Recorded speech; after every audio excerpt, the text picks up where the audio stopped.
tulevad neil sellest kesksetest kuludest ehk läbi üldfondi tegelikult saab neile jaotada peale. Ja teine osa on kaudsed kulud, mis on nendes akadeemilised üksustes nende enda sees, niimoodi kaudsed kulud.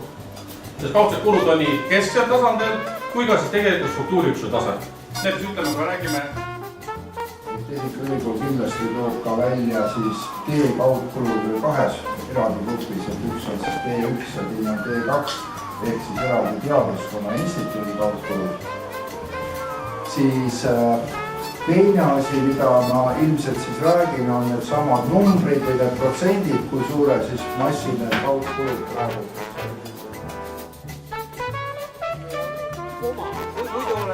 Muidu oleks juba jagatud rõõm, aga nüüd on ikka oma, kuigi ma leidsin siit seina pealt Tartu Ülikooli nime.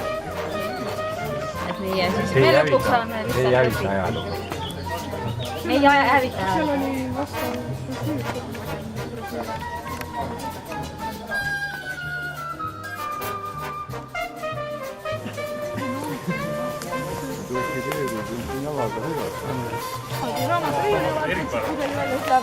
Nüüd võid igal pool jooma hakata. Aga võtagi sealt Tartu kohta, ma ei tea.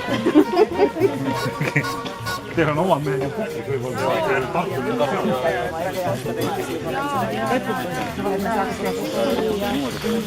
Ei jäeta muud üle kui...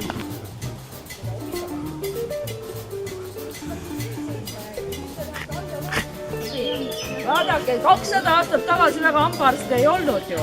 Kui hammas valutas, tuli küla sepa juurde minna, et äkki leiab mingid tangid, millega välja kangutada, on ju. Nii et see on Euroopa kõige mõnisem.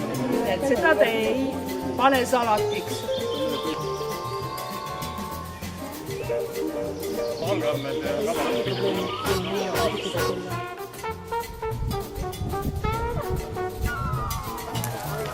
Ei ole tuule veskida.